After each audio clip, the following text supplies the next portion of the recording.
Okay, and waiting na lang kami sa oras. Then pupunta na kami doon sa aming destination. So okay na mga gamit namin. Ayan na. Ayan na rin. Waiting na lang kami sa oras. Relax na lang kami dito. And bago umalis, syempre kakarga ko yung mga luggage sa sasakyan. So see you later. Ito muna kami sa check-in para wala na kaming problema. Tapos kain syempre dahil 5 PM pa yung flight namin. So papunta kaming secret. So check-in muna kami. Sana bukas na yung counter E daw.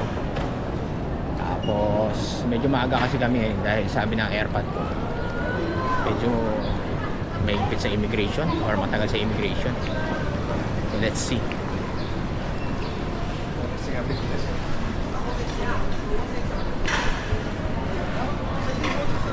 Alright. Hanapin lang muna namin yung counter na kung saan kami pwede pumila or dapat pumila. Ito, domestic to eh. International flight kasi kami. Ay, sorry, nasabi kong international flight. Waiting game. Wala pang tao sa counter. Ilan pa lang kami nandito. Letter E counter 629. Ayan. So sobrang aga namin. Okay lang. Waiting na lang. Pero gutom na kami.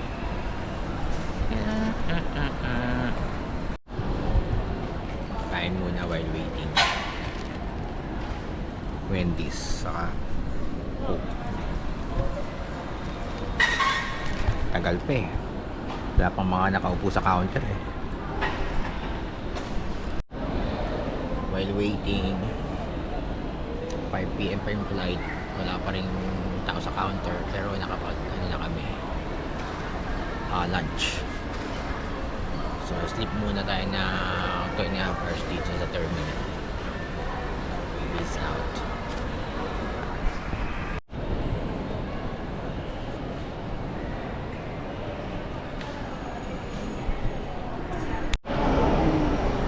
Medyo nabusog ako, kaya medyo inaantok ako kahit na nakapag-coffee tayo. Coffee ni Katunying, may laman pa. Sarap siya, matapang, lasang-lasang kape. Katunying's coffee. Kahit na nakapag-kape, medyo inaantok ako. Feeling ko siguro kailangan ko matulog mamaya sa aeroplano kahit mga 2 hours kasi 2 hours lang yata ang flight papuntang Hong Kong.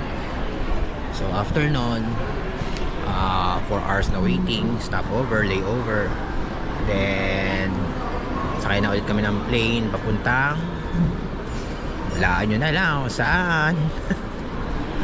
Sa ngayon medyo inaantok ako kaya sana makatulog ako kahit sa aeroplano. Busog pero talagang ganun yata pag busog eh, makakaantok kahit na nakapag-coffee. Eh siguro maglalakad-lakad ako maya maya. Hinintay ko lang si Mrs. CR. So coffee muna tayo ni Katunying. Okay to, komportable dito kasi merong ano, parang couch, parang sofa. Okay, tapos na kami sa counter. Immigration na kami. Tapos ang flight is 5. May oras yung flight, 5:05. Domestic. So doon kami sa, siyempre, international. Okay, medyo nangangalaylayin ko kaya naglagay na ako na itong ano, neck pillow para komportable tayo. Tagal din namin ng waiting sa counter, siguro mga 2 oras bago magawa. Napaga kasi kami. So immigration muna kami. Naku, haba. Tapos na kami sa immigration, waiting na kami sa boarding. Pero mga 2.5 hours pa. So while waiting, muna kami, coffee muna kami, pero doon na malapit sa gate namin. Okay, see you later, crocodile.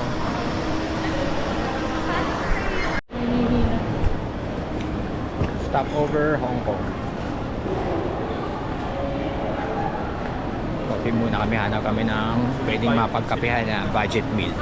Meron kaya dito sa loob ng airport. Medyo busog pa rin naman ako kasi dahil ko nakain na burger. Ano yung in-order mo kanina? Wendy's, no? Ayun yung pennies.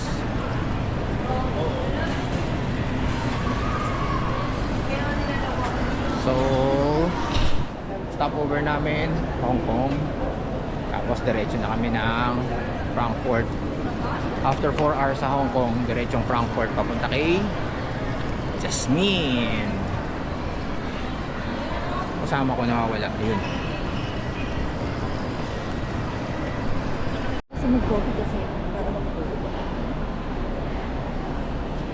Sabi nga ni Jasmine, huwag kang matulog eh. Kasi nga, pero kung sumasakit ulo mo, matulog ka. Kasi para yung linggo natin, wala tayong jet lag. Parang dire-diretso, sasabay ka sa ano. Yung antok ka na talaga. Kain muna kami. Medyo gutom na naman. Katunying. Katunying. Ako order ko chicken tocino. Gutom ako eh. Saka hot coffee. Peace out. Katunying's black coffee muna. Yan. While waiting. Tikman muna natin yung kape ni Katunying.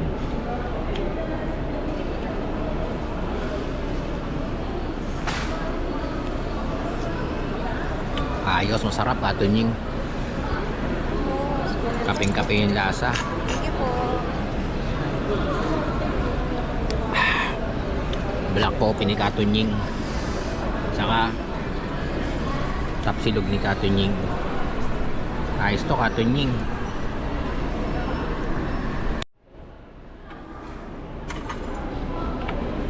Walang 2 hours yung layover natin.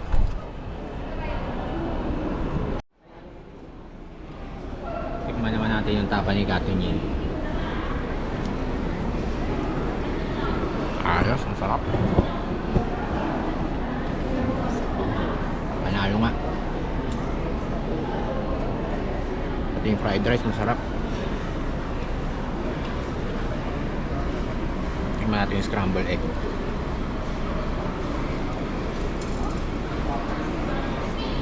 Sarap. Tapos konting fried rice ulit. Sarap nga. Ayos, panalo. Tama. Gusto namin dito eh. Kasi mapapagod maglakad.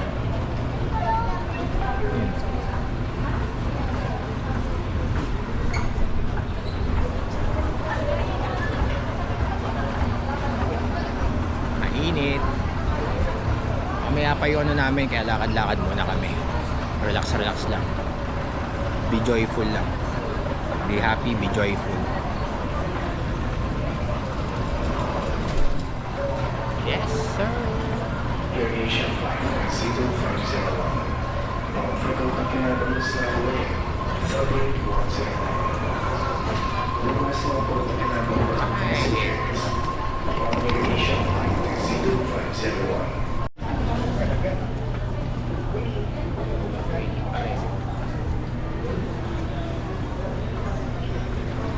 Tara, lipat tayo dun. Lipat kami ng gate from 111 to 116. Parang ito na yung pinakadulo. Parang nasa pababa siya. So dito, malamig. Malamig dito sa gate 116. Boarding na rin. Inaayos lang yung mga rows. Boarding na sa wakas. Paano na kami? Pa-Siargao. Pa-Siargao na kami. Sana mahina ang alon.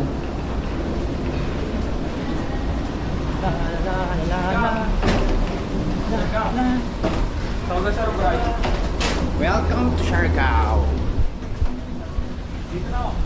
張閣下嘅行李寄艙， Touchdown. 請小心打開行李櫃。 Touchdown sa loob ng airplane. 多謝。 Bound to Siargao.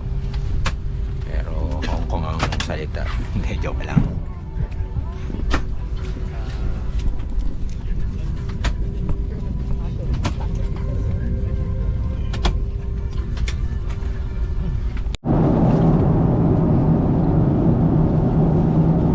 Habang naghihintay,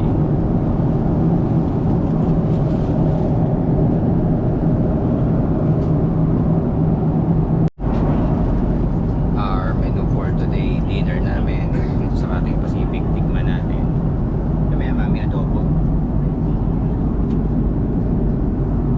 Yan, pagkain dito sa Cathay Pacific Airline. Adobo. While watching Wolverine and Deadpool. Okay. Good meal. Okay naman yung adobo rito sa Cathay Pacific. Sarap naman yung adobo nila. Bilis nga lang namin kumain. Bagay, konti lang din naman. Para dinaanan lang ng bagay yung kinain namin. Medyo nagjijigil ako.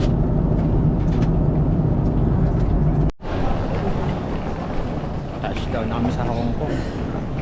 Time check mga 9:20, 9:30 na. So medyo nagtagal kami sa Manila. Mga 1 hour 30 minutes na sa loob na kami ng plane. Hindi maka-take off yung aeroplano. So ngayon, Hong Kong na. Ano tawag doon, mami? Lilipat na aeroplano. Yun. So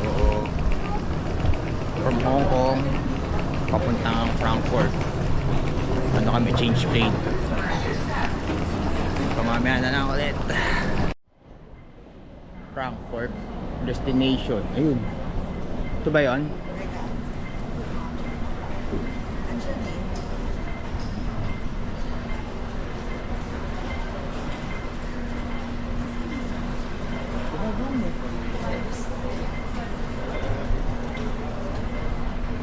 Ayan o, mami o. Ito.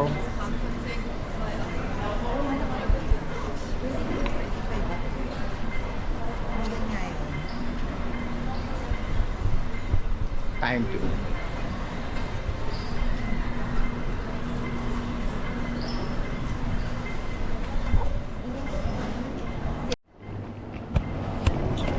Okay. Nakita na namin yung gate namin.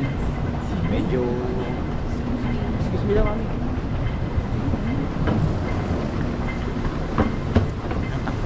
Takbo kayo. Baka maiwan kayo ng aeroplano. Kami alam na namin yung gate namin, gate 40. Gate 44 ba? Alright! Waiting. Laging waiting. Wala na ibang nasabi kundi waiting kasi lagi naman talagang waiting. Kanina, sa Manila pala, ang puro waiting na. Medyo sabog sa antok. Pero busog.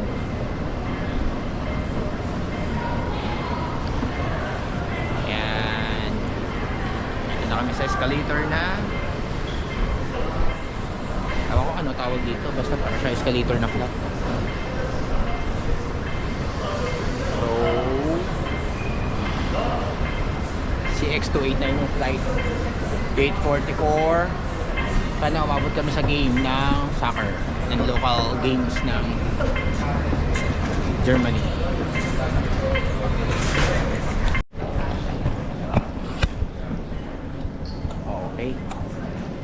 On the way na kami sa aming gate dahil tapos na kami sa security check dito sa Hong Kong. So, ang daming mga shops dito sa loob ng airport dito sa Hong Kong, guys. Coach. Merong mga toys. Pwedeng pasalubong. Hong Kong Airport. Tapos, yung mga ibang shop sarado na eh. Kasi gabi na rin kasi. Mag-10 na. So halos same lang yata ng time sa Philippines. Time zone dito sa Hong Kong. Not sure. Mamaya mag-google. Saka mabilis yung connection nila dito, hindi katulad sa Manila. Only in the Philippines, the internet's very slow. So madaming mga Chinese or Japanese food ba itong mga to? Ayan, no? Pasalubong. Tapos, ano pa ba? So maganda yung Hong Kong airport. Hasta la vista siya. Happy. So boarding namin is 12:15 AM Hong Kong time. Sino yan? Hong Kong na kami. Ayun ako. Naiwan kasi siya eh. After 3 years, sasama na namin siya sa trip. Asan ka na? Sana konti lang ang pasahero magmula dito sa Hong Kong hanggang Frankfurt. Ano yan?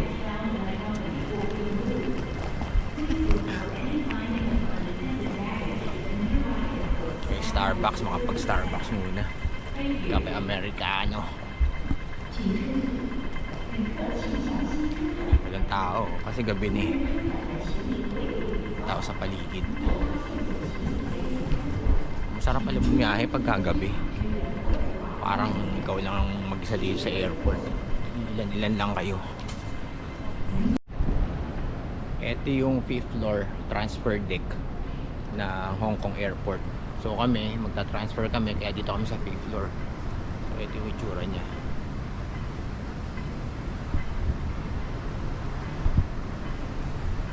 Malawak siya. Saka walang tao kasi nga gabi na. So kapag ka from Manila to Hong Kong, transfer ka, pumunta ka ng ibang country, dito ka tutuloy sa 5th floor nila. Ito yung pinaka-transfer deck. So punta muna ako sa CR. Meron din siyang mga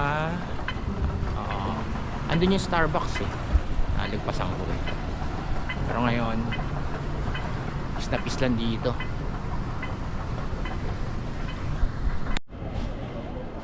Boarding na kami. Papunta na kami dun sa kalalagyan namin. Andito pa lang kami sa airport. Giniginaw na ako. Paano na kaya dun sa pupuntahan namin? Sa Germany. Dito pa lang maginaw na. Malamig yung kamay ko. Ang daming pasahero.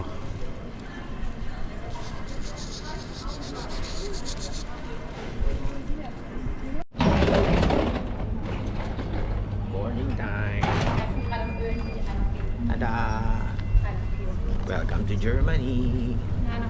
Frankfurt. Malamig daw. Pero wala pa namang snow. Pero last 2 days tumawag si Airmat, may snow na raw. Kaya wala natin ngayon. Let's see. Malamig yung kamay ko sa airport pa lang. Amoy croissant. Croissant dito sa airplane. Pila. Ay, parang sana 3, sana 2 at 4 2.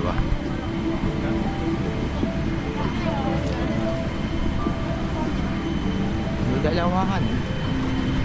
Ayoko na may katabi. Gusto ko kaming 2 lang eh. Kami 3. Oo nga mami.